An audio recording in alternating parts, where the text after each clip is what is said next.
안녕하세요. 조선펑크의 형입니다. 저는 동생이고요. 아이쿠, 사이드미러를 안 폈네.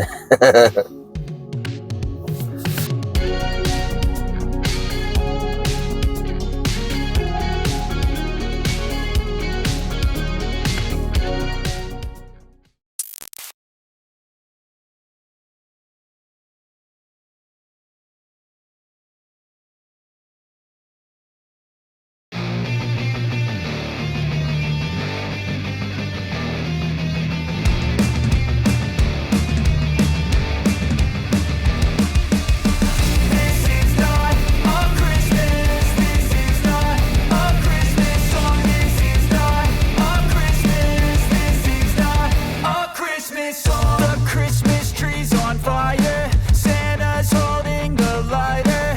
My parents are both liars. I got gifts but one subscribers. Thanks for the candy basket. Oh, got another jacket. My stocking's filled with acid. Am I dreaming? What just happened? This is not a Christmas. This is not a Christmas song. This is not a Christmas. This is not a Christmas song. This is not. 오늘은 2023년식 더뉴 기아레이 리뷰합니다. 제가 공교롭게 며칠 전에 일본에 갔다 왔어요. 근데 일본에 갔더니 역시나 작은 차가 많더라고요. 근데 사람들이 이제 일본에는 작은 차가 많다라고 인지는 하고 있는데, 뭐 일본을 한두 번 갔다 온 것도 아닌데 가서 보면 또 역시나 작더라고요. 도로도 작고 차도 작고. 그래서 오사카, 교토 두 도시를 다녀왔는데, 오사카는 그래도 상업이라도 발달돼 있어가지고 좀 뭔가 좁은 느낌이 덜했는데, 교토 같은 경우에는 옛날 도심이라 그런지 더 작은 느낌이었고, 그래서 급하게 거기에 있던 그러니까 박스 경차를 타보고 싶었는데, 결국엔 지금 한국에 와서 귀국한 지 이틀 만에 또 이제 더뉴 기아 레이를 리뷰하고 있습니다. 차를 타보니까 옛날 그 2015년식 레이랑 느낌이 전혀 똑같은데. 아, 다른 게 없고? 뭐 똑같아. 이 천정 위에 있는 공간, 그리고 이 대시보드가 넓은 거, 그리고 이 공간감, 헤드레스트, 헤드 머리 공간 똑같다고 봐야 될 것 같아. 제원도 봤더니 크게 뭐 엔진의 형식이나 이런 것들이 바뀐 게 거의 없더라고. 근데 이제 뭐 실제 차주의 얘기를 들어봤더니 뭐 의자가 접히고 안 접히고, 그리고 뭐 이런 부분들은 조금 살짝 대폭 수정되었다, 그래서 더 좋아졌다, 이렇게 얘기는 하는데, 이제 레이를 두 대째 타시는 분의 얘기를 들었을 때 그런 얘기고, 일반 사람들이 레이를 탔을 때는 우와, 이 차가 이렇게 커? 라는 느낌이 드는 차네. 나는 처음 타고서 너무 놀랐어. 너무 커서. 처음 타본 거야? 처음 타봤어. 레이를? 레이를. 응. 다른 경차는 다 타봤는데, 케이스포까지도 다 타봤는데, 레이는 타볼 기회가 없었네. 레이는 다른 건 모르겠는데 이 헤드레스트가 어마무시하게 넓지. 헤드레스트 공간이. 그래서 실제 탔을 때는 공간감으로서는 전혀 답답하지가 않아. 그리고 이게 그래도 1열에 창문에서 창문까지의 거리가 1400 정도 나왔잖아. 보통 성인 남자 기준으로 어깨 넓이가 50이 채 안 되거나 60이 채 안 되는 사람이 많거든. 너랑 나랑도 지금 넓은 편인데도 불구하고 어깨가 닿지를 않잖아. 그러게. 시티카로서는 손색이 없어. 시트는 좀 어떤 것 같아, 소재가? 시트의 소재? 뭐 경차 치곤 좋은데, 최근 경차라 그런 것 같아. 이게 2023년도 최신식 레이지. 그 카쉐어링 서비스를 이용해서 이 레이를 렌트했잖아. 그래서 이게 옵션이 정확하게 뭔지는 잘 모르겠어. 근데 어쨌든 지금 앉아있는 소재는 천연 가죽은 당연히 아닌 것 같고, 근데 부드럽고 되게 단단하고, 근데 이제 시트의 방석의 두께, 그러니까 말하자면 스펀지의 두께는 그렇게 두껍진 않은 것 같아. 근데 생각보다 괜찮아. 이전에 탔던 트래버스는 워낙에 방석이 너무 작아서 놀랬었잖아. 그리고 등받이도 너무 작았었고. 맞아. 이거는 그 정도로 작지는 않아. 오히려 트래버스보다 시트가 큰데. 그러게. 앉았을 때 그 느낌은, 트래버스는 그래도 천연가죽 시트로 느껴졌는데, 지금은 뭐 그런 건 아니고. 근데 이제 어쨌든 등받이나 아니면은 이 좌방석의 넓이 그리고 좌방석의 깊이도 아마 내가 알기로는 이 트래버스보다 이게 좀 더 큰 것 같아. 모양의 형상은 좀 달라. 클러스터나 디스플레이는 좀 어떤 것 같아? 어린이 보호 우선은 서행하세요. 뭐 보이지 않으니까 간단하게 얘기하면 클러스터는 뭐 숫자로 나오고, 그다음에 RPM도 숫자로 나오고, 그다음에 내비게이션이 오른쪽에 8인치 정도 되는 내비게이션이 있는데 뭐 나쁘지 않네. 나는 근데 이거 옵션 많이 투자 안 했으면 좋겠어. 그래서 이 디스플레이는 충분은 하나, 남자들 혹은 뭐 운전을 편안하게 하는 사람한테 충분하지만 조금 아쉽다, 최신 기종의 느낌은 안 난다, 이거보다 상위 옵션이 있다라면 선택하는 걸 추천드린다. 센터 콘솔의 구성이 상당히 좀 특이한 것 같아. 아, 이거? 가깝게는 옛날에 그 그랜드 카니발 R 정도의 느낌하고 비슷하고. 그렇지. 왜냐면 그때는 기어 시프트가 이쪽 센터 콘솔 아래에 있었거든. 그리고 조금 더 오버해서 나가자면 수입산 혼다 오디시 같은 이 미니밴의 형상이랑 동일해.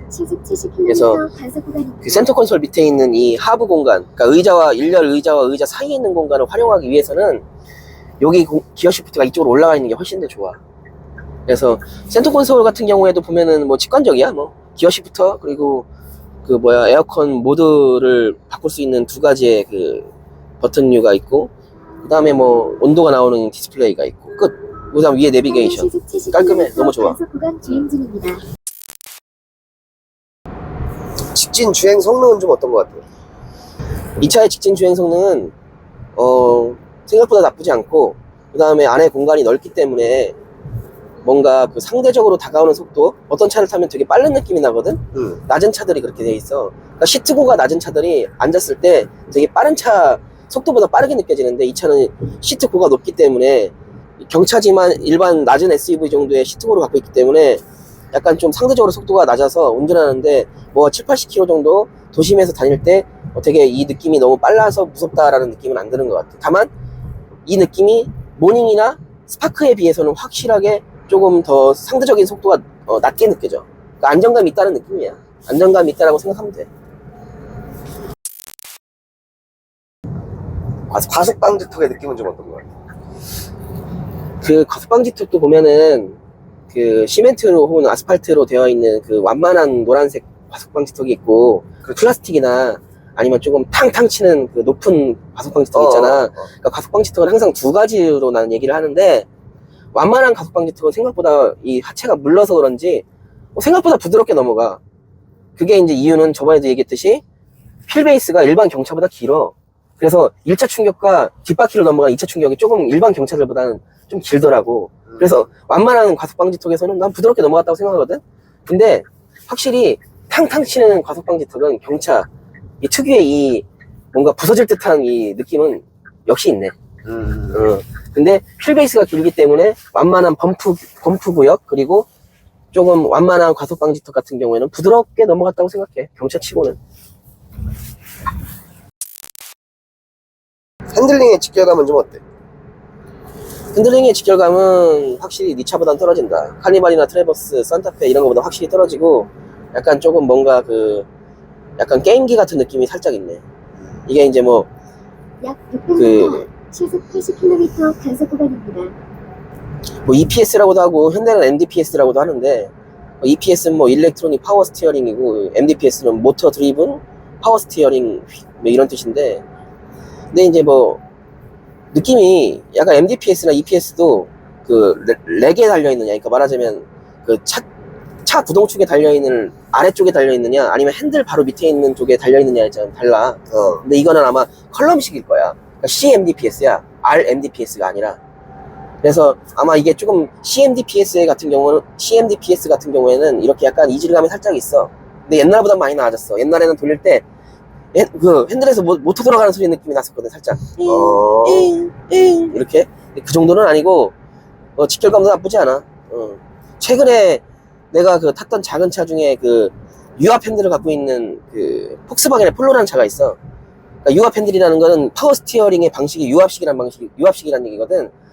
그런 차들이 훨씬 더 좋을 거라고 생각하잖아. 아니야. 지금에 와서는 지금 2023년식의 MDPS가 2015년식의 유압 방식의 그런 스티어링보다 훨씬 더 좋아. 그렇기 때문에 핸들의 직결감은 뭐 5년, 8년이 지난 옛날 수입산 유압 방식보다는 훨씬 낫다. 그 수입산이라는 것도 그 등급이 높은 게 아니라 경차급에 해당하는 유압 방식보다는 훨씬 더 안정감이 느껴진다. 나는 그렇게 느꼈어. 30부터 100까지 가속력의 성격은 좀 어떤 것 같아?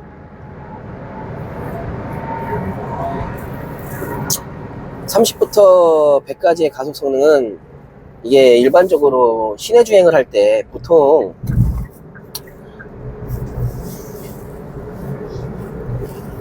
(30km) 혹은 뭐 (70km) 정도까지 운행을 하잖아. (80km) 그렇지.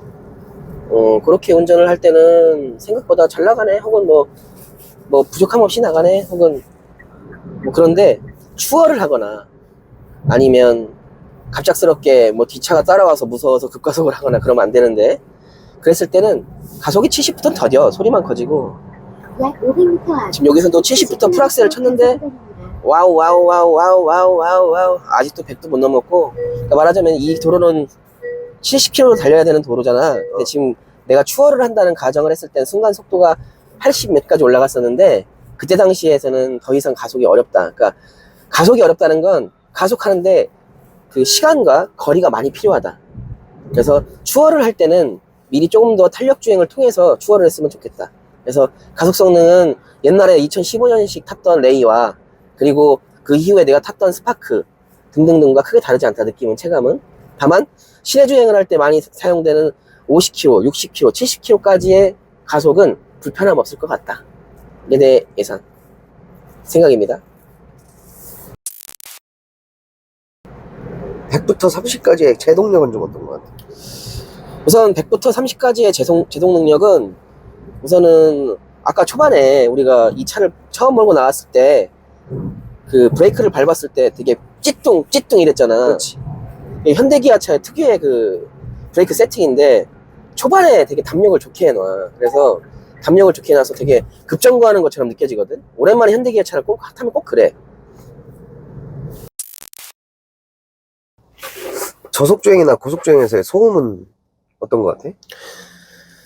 우선은 내가 2015년식을 많이 비교하는데, 왜냐면 경차가 태동했던 건 90년대 후반이었고, 그 다음에 좀 경차가 차다워진 게 2000년대 초중반이었다면, 2010년대부터는 어느 정도 2000년대부터 2010년대, 그러니까 2000년대부터 2010몇 년까지의 경차는 약간 그 형태를 유지한 느낌이었어. 약간 준중형이나 뭔가 그 소형차, 말하자면은 뭐 프라이드와 K3 느낌의 이런 수준의 그 품질을 유지하려고 경차에서 많이 의도했었고, 그 다음에 차량 가격은 계속 올렸는데, 실제적으로 느낌은 2010년 년대 차량들이 정체되어 있는 느낌이었단 말이야. 어떤 게 정체되어 있냐? 소음이나 이런 NVH에 있어서. 근데 내가 지금 오늘 탄 이 레인은 최신형 혹은 신형차라서 그렇게 느끼는지는 잘 모르겠는데 훨씬 더 조용해졌어. 그리고 이 문짝을 두드렸을 때 이 내장재가 바로 텅텅텅텅 하는 느낌이 아니라, 이 내장재가 뭔가 한 번 더 가로막혀 있는 느낌? 그러니까 두꺼운 게 들어갔던지 아니면 이 플라스틱의 소재가 바뀌었던지, 이런 게 바뀌어서 뭔가 이 박혀 있는 철판과 나의 거리가 좀 더 멀어진 느낌이야. 그래서 이 차가 조금 더 밖에 있는 뭐 풍절음이라든가 이런 노면 소음들이 좀 간접적으로 들리는 것 같아. 다 옛날 경차들보다. 그래서 옛날에 혹시 2015년도에 쉐보레 스파크, 뭐 트랜스포머에 나왔던 그 스파크를 기억하시는 분들이라면 레이나 모닝은, 지금의 모닝이나 레이는 훨씬 좋아. 그리고 그때 당시도 스파크보다는 레이나 모닝이 훨씬 더 소음 면에서는 좋았었어. 근데 나는 2013년식 이 레이는 더뉴 기아 레이는 나한테는 이 저속에서의 소음은 상당히 불편하지가 않아. 고속에서의 그 소음은, 이 차는 박스카이기 때문에 그 공기 저항 개수, 그러니까 말하자면 차가 직진을 할 때 이 앞에 있는 공기가 이 차에 부딪히거나 그리고 차를 타고 넘어가는 이런 수치들을 얘기하는 건데, 공기 저항 개수, 말하자면 그냥 공기 저항력이지. 근데 이 공기 저항 개수가 높을 수밖에 없어. 공기 저항 개수가 높은 차들의 특징이 뭐냐? 이 A필러 밑에 저쪽, 쿼터 패널 쪽, 이쪽에서 풍절음이 엄청 들어와. 그래서 아까 80km 정도의 주행할 때 국도에서 그때도 풍절음이 들어오더라고. 그렇지. 근데 80km와 100km는 큰 차이가 나더라고, 풍절음이. 그래서 내가 생각할 때는 80km, 90km 정도로 다니면 뭐 소음에서는 그렇게 불편함은 없을 거야. 물론 다른 중형차나 준중형차 이런 세단과 비교할 수는 없고, 다만 경차라서 너무 심하지 않다, 경차라서 너무 심한 거 아니야? 심할까봐 두려운 사람들한테는 그 정도는 아니다 라고 얘기할 수 있어. 다만 이제 이 소음은 조금 적응이 되기 어려운 게 노면 소음은 좀 많이 올라와. 노면 소음. 이 바닥에서 올라오는 바닥 소음은 좀 있는 편이야. 근데 이마저도 뭐 이 정도면 탈 수 있을 정도? 뭐 전혀 문제가 안 될 것 같아. 노면 소음은 또 고속으로 달릴수록 더 심해지니까. 그지. 다운힐 어필 다 다녀봤는데 코너링은 좀 어때? 코너링 참 공식 질문이라 답하긴 하는데, 코너링이라는 거를 과속 방지턱이 있습니다. 논해야 할 대상인가? 그러니까 얘기는 해야지. 왜냐면 코너링이라는 게 뭐 스포츠카에만 적용되는 게 아니고, 사람들이 직진만 가는 것도 아니고 고속으로든 저속으로든 계속 곡선도로를 가야 되는 입장이니까 코너링이 되게 중요하지. 500m 앞 근데 이제 코너링에 대해서는 이 차는 이렇게 설명하면 어떨까 싶은데, 레이가 전고가 높잖아. 높이가 그렇지. 전고가 170 몇이야. 그러니까 170 몇이니까 밀리미터로 하면 1700 몇인데, 이 사람들이 야, 저 차는 넘어질 것 같아 라는 말을 많이 하지. 넘어질 것 같다는 얘기를 되게 많이 하죠. 근데 이제 넘어질 것 같다는 얘기를 많이 하는데 그 정도는 아니다. 나도 지금 차를 타고 느낀 게, 주변 사람들한테 레이를 얘기하면 야, 그거 돌다 넘어져? 이런 얘기를 많이 하거든. 지금도 살짝 좀 꺾어볼 건데 그 정도는 아니야. 잘 돌아가. 그 정도는 아니야. 근데 이제 약간 우리는 이제 하체 같은 거를 띄워놓고 이제 살펴볼 능력도 안 되지만 볼 줄은 알아. 근데 하고 싶지도 않고, 전문가가 아니잖아. 맨날 보는 사람이 아니잖아. 실수할 수 있잖아. 그렇지. 근데 이제 느낌만 얘기하면 옛날보다 좀 나아진 것 같아. 근데 큰 차이는 잘 모르겠고, 근데 이제 이 차의 특징이 전고가 높기 때문에 코너링이 불안할 거라고 생각하는 사람들이 많은데, 일상적인 주행 상황에서는 전혀 그런 느낌은 안 받아. 이게 아무리 전고가 높아서 불편하더라도 코너링이, 이 전고가 높아서 나한테 주는 이 편함을 어떻게 이기겠냐는 거야. 그렇지. 머리 위에 이 내 손 20몇 센치의 이 공간이 내 머리 위에 있다는 거, 이거 정말 큰 혜택이야. 이 차는 이거 하나로 끝나는 거야. 그리고 이 차를 탈 때 주의할 점이 딱 하나 있어. 시속 70km 단속 구간입니다. 횡풍에 주의해야 돼. 횡풍. 주행 중 횡풍. 이 고속도로를 달리다 보면 산을 깎아가지고 상당히 되게 높은 곳에 도로를 만든 고속도로들이 있잖아. 그렇지. 그런 도로들이 있는데, 그런 도로들이 말 그대로 하이패스네, 위에 있으니까. 근데 이제 시속 70km 그런 도로에서는 갑작스럽게 돌풍이 분단 말이야. 그럼 앞뒤로 부는 돌풍은 뭐 그렇다 치는데, 옆으로 치는 횡풍이 있어. 그 아까 내가 얘기했던 뭐 성수대교 1차로로 주행했는데 주행 변경 한정도 없는데 3차선 가 있다라고 얘기하는 게 우스갯소리가 아니고 횡풍에 취약해, 이게.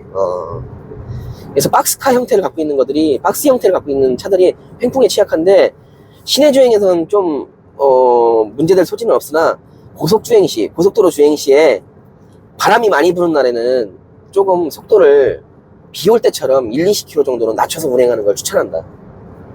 횡풍이 생각보다 운전하다 보면 되게 불편하다. 이 차의 구매 가격에 대한 전망은 어떤 것 같아? 레이는 최고지. 레이는 근데 최고야 진짜. 레이는 사기가 어려워, 중고차를. 가격도 높고 최고야. 그리고 이 레이 타던 사람이, 그때 레이가 조금 상품성이 떨어졌었어. 왜냐면 좀 신모델로 바뀌기 전이어가지고. 그래서 비교적으로 신모델 나왔던 쉐보레 스파크를 잠깐 탔었거든. 2019년식 다시 레이로 갔어. 어차피 힘이 없는 건 똑같다 이거야. 근데 공간이라도 넓게 타는다 이거야. 스파크는 너무 좁다 이거야. 답답하대. 나는 경차를 탄다고 생각을 했을 때, 레이를 탈 때는 경차가 뭐? 이랬는데, 스파크를 타니까 경차가 이렇구나라고 체감이 되네. 똑같은 경차인데. 다시 레이로 갔어. 갈 수밖에 없을 것 같아. 가격도 이 차는 산 가격에서 얼마 떨어지지도 않아. 경제적인 부분, 세컨카, 시티카, 그리고 애기를 잠깐 실어서 마트를 가야 되는 차로서는 2천만 원 게 없지. 같은 가격대 경쟁 모델하고 비교해서 어떤 것 같아? 근데 그렇게 얘기하면 좀 어려워. 보호구역입니다. 어려운 얘기야. 왜냐면은, 이거 질문하면서도 어렵네. 왜냐면, 약 200m 앞 시속 30km 과속 신호위반. 이 레이의 가격이 2천만 원이 넘어가. 전방에 연속으로 과속 방지턱이 있습니다. 아 근데 내가 느끼기에는 음, 얘를 경차로 분류는 하지만 얘는 경차랑 비교를 하면 안 되는 차 같아. 그렇다고 봐야지. 근데, 이 차의 가격이 2천만 원이 넘어가면 사실상 아반떼를 사느냐, 이 차를 사느냐는 취향의 차이거든. 그렇지. 근데 공감감이나 이런 거를 봤을 때는 당연히 이게 엄청나게 우위지. 그지? 그런데 게임이 안 되지. 그런데 또 경차의 혜택이나 세제 혜택이나 이런 거를 생각했을 때는 아반떼보다는 또 이 차가 낫지. 근데 2천만 원이라는 돈이 큰 돈이지. 큰 돈이지. 그럼 좀 싸게 뽑으면 어떠냐? 뭐 싸게 뽑아도 되지. 근데 난 그래. 차도 작고 불편한데 옵션이라도 많아지. 난 그 생각이야. 남자분들은 차에서 뭐 남녀를 나누자는 건 아니고 불편해도 가격 때문에 탄단 말이야. 근데 이 차를 타는 사람들은 대부분 이 집에 패밀리카가 있고 패밀리카가 있고 그 다음에 메인카가 있고 그 다음에 세컨카로서 이 차를 모는 사람이라면 메인카에는 분명히 많은 옵션이 있는 차량일 거 아니야. 좀 좋은 차일 거 아니야. 그러면 세컨카의 개념으로 봤을 때 옵션이 너무 없으면 너무 불편하잖아. 너도 그렇지 않아? 나도 그렇지. 너 지금 기아 카니발 타면서 세컨카로 지금 트랙스 걸잖아. 그렇지. 트랙스 뭐 있어, 이 옵션? 없잖아, 거의. 트랙스 엉따? 엉따? 그러니까 그거 하나 있잖아. 그렇지. 약 300m 그러니까 난 그래. 경차가 세컨카를 하면은 500 정도 더 주셔가지고 좀 옵션을 많은 걸 옵션을 풀옵션 가격을 기준으로 얘기했으면 좋겠다는 거야. 그런데 반대로 얘기하면 아반떼는 나는 풀옵션을 추천 안 해. 아반떼는 의외로. 보호구역에 진입했습니다. 왜? 아반떼는 경차가 우선 아니야. 주행 특성이 좀 달라. 그리고 장거리를 가도 조금은 불편하겠지만 레이나 경차처럼 불편하겠지만 불안하지는 않단 말이야. 불안하지는 않다. 그러면 상대적으로 반대의 경제성을 가졌으면 좋겠는 거야. 레이는 풀옵션을 뽑아서 다시 리세이크가 높으니 이쪽에서 어느 정도의 경제적 이득을 얻고 아반떼는 상대적으로 적은 옵션을 뽑아서 팔고 살 때 조금 더 접근이 편한. 왜냐면 아반떼가 풀옵션을 가버리면 한 1, 2년씩 처지는 소나타하고 가격이 너무 똑같아 버려. 맞아. 그래서 이 차는 실질적인 느낌은 아반떼와 경쟁하는 경차야. 준중형급과 경쟁하는 경차라고 난 생각을 해. 네. 레이나 모닝이나 스파크하고 경쟁하는 차는 아니야.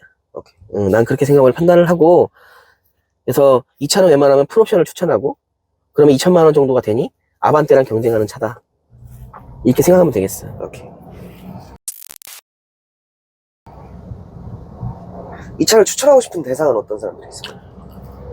일단 난 이 차를 딱 보면 이게 참 어려운 얘기인데 이 차는 경차고 상대적으로 슬라이딩 도어를 갖고 있어. 다른 차에 비해서 한쪽이긴 하지만 그러면 차의 이 강성도, 셰시의 강성도가 떨어져. 그리고 약할 수밖에 없어. 충돌 사고에. 그래서 나는 이 차는 그런 면으로 봤을 때는 애기 엄마들한테 추천을 안 하고 싶어. 나도 그건 그렇게 생각을 해. 근데 자, 다른 쪽으로 생각을 해보자. 이 차의 최대 장점이 뭐야? 넉넉한 실내 공간이지. 보통 차를 얘기할 때는 이 실내 공간을 캐빈이라고 얘기를 해. 한 공간을 캐빈이 넓으면 추돌 사고가 났을 때 일정 속도에서의 추돌 사고가 났을 때 안으로 밀려 들어오는 이런 차량의 구성품들, 기계 부품들 있지. 차 사고가 나면 차량이 안쪽으로 밀려 들어올 거 아니야. 그렇지. 근데 여기 공간이 넓어. 무릎 공간 넓어. 머리 공간 넓어. 양쪽 공간 넓어. 그럼 10cm 밀려 들어왔을 때 얘는 공간이 넓기 때문에 남지. 일정 속도 50, 60km 시내 주행에서의 사고에서는 이 차는 캐빈이 넓기 때문에 오히려 스파크보다 훨씬 더 안정적일 수가 있어. 안전할 수가 있어. 내가 왜 그 얘기를 하냐면 내가 정말 좋아하던 스파크 수동 그래, 바둑이 바둑이 뒷차가 음주운전 해가지고 내 차를 받아버렸잖아. 그때 그랬지. 그랜저가 받았어. 그 성공한 게 그 그랜저 있잖아. HG? 아니지, IG 페이스리프트지. IG 페이스. 근데 어떻게 됐냐면 차축이 깨져버렸고, 그 다음에 그 뒷바퀴에서부터 그 뒷문자까지 그 있는 철판이 엄마 손파이처럼 주름져 버렸어. 뒷자리에 탄 사람이었으면 그 사람 병원 실려갔을 거야. 많이 들어왔어, 안쪽으로. 스파크가 단단해. 맞아, 단단해. 근데 단단하면 어쩔 거야. 더 단단한 게 앞으로 안으로 밀어버리면 어떡할 거야. 공간이 좁잖아. 그러네. 10cm 밀려 들어왔는데 나한테는 10cm라는 마진이 없어. 그러면 위험한 거야. 그래서 이 차는 애기 엄마한테 추천하고 싶어.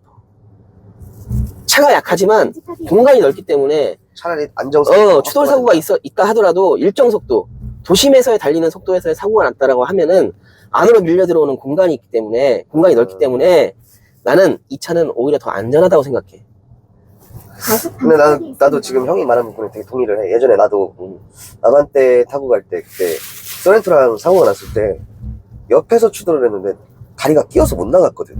그러니까 그게 공간이 참 중요한 거야. 사람들이 항상 뭐 현대기아 철판만 얘기하는데, 쉐보레 철판만 얘기하는데 그거 진짜 답답한 얘기야. 공간이 커야 된다니까. 공간이 커야 밖에서 들어오는 차량 부품들을 내가 몸으로 받지를 않아요. 이 차는 그런 차야. 그래서 아기가 있는 엄마들이 타는 차는 너무 좋아. 그리고 약간 조금 사소한 배달을 하는 사람들, 그러니까 뭐 도시락 같은 거, 가벼운 물건들 부피가 큰 물건을 배달을 하는 사람들한테는 너무 추천하지. 나도 그런 생각을 한 게, 지금 아무래도 이제 내가 일하는 직종상 고가에 작은 물건들을 배달하는 사람들이 많이 오는 곳이거든. 그런 사람들한테는 트렁크에 집어넣는 것보다는 뒷자리에 슬라이딩 도어를 통해서 배달하는 게 상당히 좋겠다. 이거는 집에서 세컨카로 쓰는 거나 혹은 아니면 그런 회사에서 영업용이 아니라 시내 배달용으로 쓰는 차로 상당히 적합하겠다는 생각이 들어요. 왜 그러냐면, 내가 한 예를 들면, 내가 아는 애가 영상 쪽 하는 애인데 4명이서 촬영을 하러 출장을 간 거야. 걔네들은 프리랜서끼리 4명이 뭉친 거야. 개인 장비가 다 있단 말이야. 한 명 빼고 다 트렁크에 실었어. 그 한 명이 누구냐? 제일 짜치, 말하자면 막내. 트렁크 뒤에 추돌 사고가 일어난 거야. 걔 것만 카메라 살아났고 나머지 거 다 박살났어. 그러니까 이게 공간감이 그래서 중요한 거야. 그렇겠네. 그래서 중요한 물건도 2열에 실으면 상대적으로 뒷자리에서, 후면에서 뒷자리까지 50cm를 밀고 들어와도 이 공간은 지켜진다는 거야. 이해했지? 그래. 공간을 지켜주는 게 되게 중요해. 그래서 아기가 있는 엄마, 그리고 뭐 어떤 중요한 물건을 배달할 수 있는, 혹은 가벼운 것들, 또 깨지면 안 되는 것들, 부피가 있는 물건을 배달하는 사람들, 도심에서는 정말 추천하는 거지. 그리고 이제 여성분들 도 괜찮긴 한데, 여성분들도 나는 그래. 경차를 살 거면 이왕 캐스퍼보다는 레이를 추천해. 방금 얘기했던 것처럼 똑같아. 공간감 때문에. 그리고 애기들의 엄마가 만약에 이 차를 산다면 너무 편한 게, 슬라이딩 도어로 문을 열고 애기를 뺄 수가 있어. 허리를 굽히지 않고. 그래. 정말 좋은 거야. 그리고 그 공간에다가 애기들 자전거라든가 아니면 유모차를 실을 수가 있어. 이거는 정말 혁신이야. 나는 그렇게 생각해. 말도 안 되지. 만약에 혹시 여건이 안 돼서 경차를 사야 되는데 스파크나 모닝을 샀어. 근데 애기가 태어나서 이 차를 잠깐 끌어야 돼. 근데 남편이 출퇴근 시킬 때도 있고 내가 출퇴근 시킬 때도 있는데 뒤에 카시트를 꼭 넣어야 된단 말이야. 경차에. 불안하지만 쉐보레 스파크, 기아 모닝, 허리 끊어진다. 불편해. 되게 불편해. 그래. 그리고 사고 나서 밀려 들어오면 어떡할 거야. 무섭지. 결론, 애기 엄마를 위한 차, 배달 사는 사람들을 위한 차, 그리고 첫 차. 첫 차. 첫 차로서 이 넓은 공간을 활용하시고 싶은 사람들, 이 사람들한테 추천할게.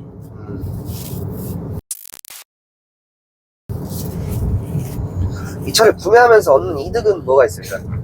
내 생각에 일단 연비는 다른 경차랑 비교해서 포기는 해야 될 것 같아. 포기할 정도까지는 아니고, 크니까. 그렇지. 크니까 좀 더 나가겠지, 정도. 포기할 거, 이득은 뭐, 공간감?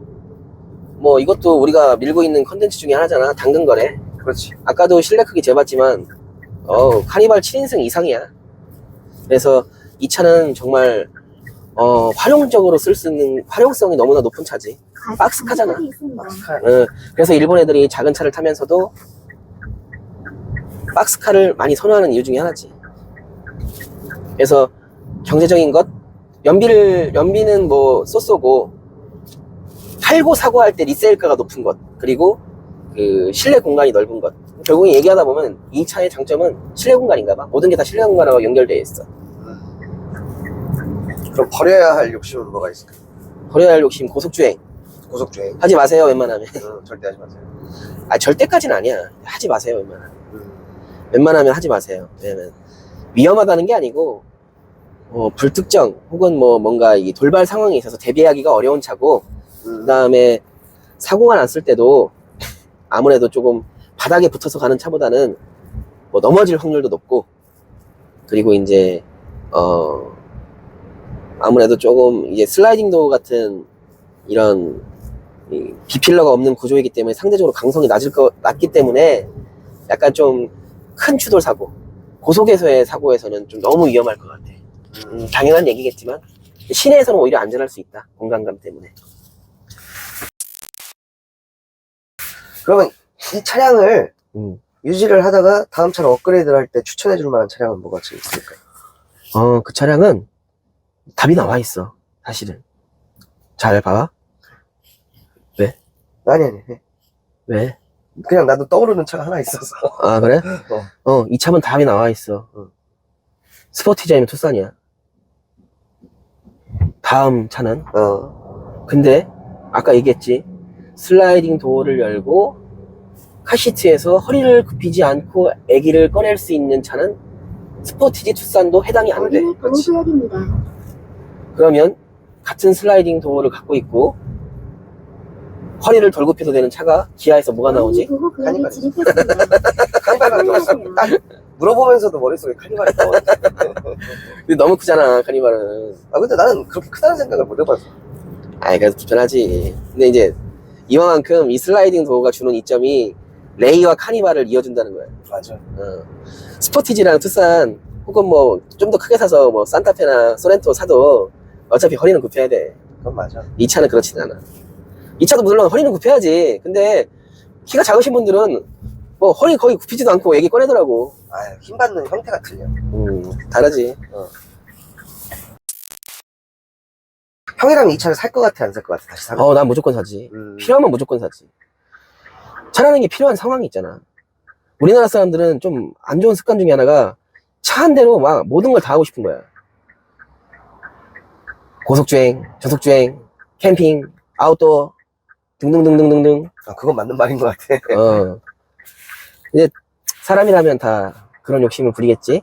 근데 이제 그런 차들을 그런 그 용도로 쓰기 위해서 사람들이 많이 선호하는 게 SUV잖아. 세단 판매량이 너무 저조하잖아. 그렇지. 그걸 어느 정도 말하자면 까빙해줄 수 있는 차가 이제 SUV인데, 근데 이 차는 필요해서 사야 되는 거야. 필요해서. 이 차는 내가 차가 2개가 있어야 된다라고 하면 이 차는 무조건 사고 싶지. 이 차는 세 대가 있어야 된다 하면 사고 싶은 차는 카니발 위에 미니밴, 경차, 그리고 작고 빠른 차. 요 세 대. 근데 이 차는 내가 만약에 동일한 이유가 생겼어. 아기가 생겼어. 그래서 뭐 아기를 실어야 돼. 그리고 아니면은 내가 뭐 세컨잡으로 뭐 조그만 부피가 있는 뭐 쿠팡 같은 거를 뭐 해. 이 차 최고지. 최고야. 짐이 이렇게 많이 실리는데.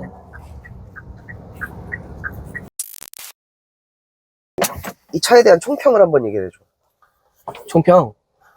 나는 이 차를 혹시라도 고민하시는 분들은 정말 현명하신 분이라고 생각을 하고, 이 차는 독보적인 차야. 우리나라에서는 박스형 차이기도 하고 박스형 경차이기도 하고, 각종 세제 혜택과 그리고 이 공간, 살릴 수 있는 공간도 너무 많고, 그래서 혹시라도 고민하시는 분들이 뭐 주행 안정성이나 아니면 기타 어떤 특별한 사유 때문에 고민하시는 분들은 그 고민을 조금만 작게 하시고 다른 장점을 더 잘 봤으면 좋겠다라는 생각이 들어. 왜냐면 이 차는 막상 운행해 보시면 그렇게 불안하거나 그렇게 불만이 없는 차거든. 그리고 중고가 리세일가가 높다는 건 결국 찾는 사람이 많다는 뜻이기도 하고, 그리고 아까도 얘기했듯이 슬라이딩 도어가 오른쪽에 있는데 그것만 하더라도 엄청난 혜택이거든.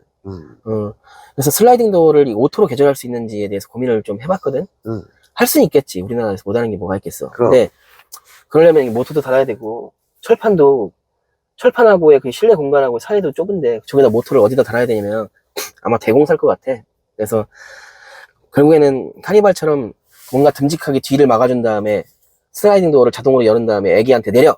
뭐 이런 차는 아니잖아. 결국엔 그렇지. 내가 손으로 내려줘야 되는 차라고 생각했을 때는, 나는 이 차는 슬라이딩 도어가 있다는 것만으로도 충분히 오토가 아니어도 괜찮다라고 생각을 하고, 그 다음에 이제 또 하나 더 말을 하자면, 이 차는 이 물건 자체가 어마무시하게 실린단 말이야.